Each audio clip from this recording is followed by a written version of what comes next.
Thank you for joining us today on Black Investments Matter. I'm Antoine Anderson, and today we're going to be talking about venture capitalism. Is it the right option for you? Stay tuned.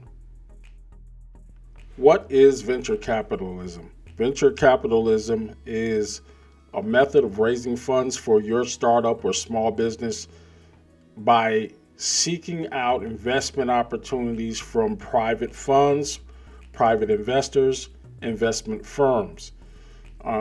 This method of fundraising does not come without some very high costs. We're going to talk about some of those disadvantages and advantages right now. Well, let's talk about the advantages first. Obviously, one of the best advantages of going this route is if you can secure the funds off rip. You're not having to go out and raise funds on your own. Based on the valuation of your company, what it's worth, a venture capital may see an opportunity for them to make money. See, that venture capitalist is not really too concerned with whether or not you have passion for your business, whether or not it's a personal love or interest of him, no, or her.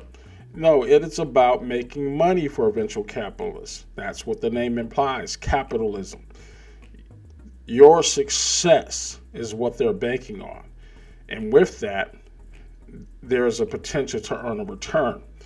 Now, in addition to not having to raise money on your own, you have access to the resources of that venture capitalist, a network of people that can put you in tune or in touch with opportunities that you would not have been able to get on your own.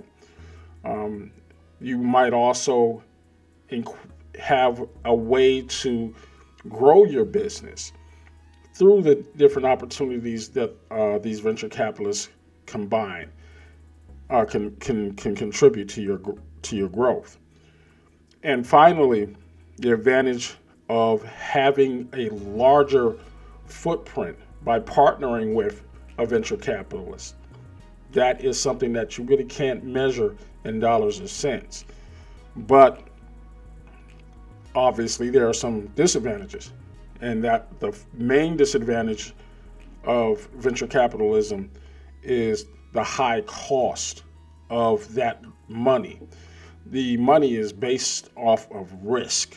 And as we've seen this year with the failing of some of these investment banks like Silicon Valley Bank, who funds typically small business startups, projects that would not have gone through traditional banking to receive funds, or could not have gone through those traditional banks.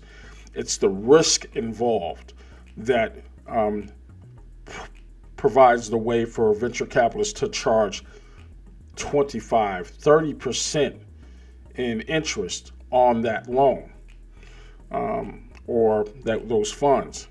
In addition to that, instead of charging just high interest, a venture capitalist can also ask for equity in your company, meaning ownership. It is not unheard of to see 25 to 50% of your company being offered up as an incentive for that venture capitalist to give you funds. Now, for many of us, that's just a price too high to pay, especially if you are vested in that small business of yours because it's a passion of yours. The venture capitalist is not there to judge your passion or your effort. He's there to see that money. And that is the thing that cannot be overlooked or understated enough. As we have seen this week with these failures, that risk is something to be concerned about. But as we've also seen, the risk is minimized when you have an entity like the Fed coming in to rescue these venture capitalists from their own decisions. Many of the businesses that they support were bad businesses from the get, and it had nothing to do with cryptocurrency, but just decision making and evaluation of the companies themselves. The valuation of those companies sometimes look great on paper, the mechanics look fine, but then again, there is the opportunity, as we saw with Sam Bankman-Fried and the FTX exchange, there was significant fraud, basically from the get. But a lot of that is going to be determined in a court case to see just how bad this thing was and when did it begin to be bad.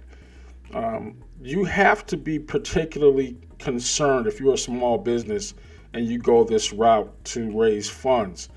I myself choose to do it the old-fashioned way. I'm going to save my money, and I am going to try to earn more money to be able to afford this business that I want to get into and grow that way without significantly trading away ownership of my company.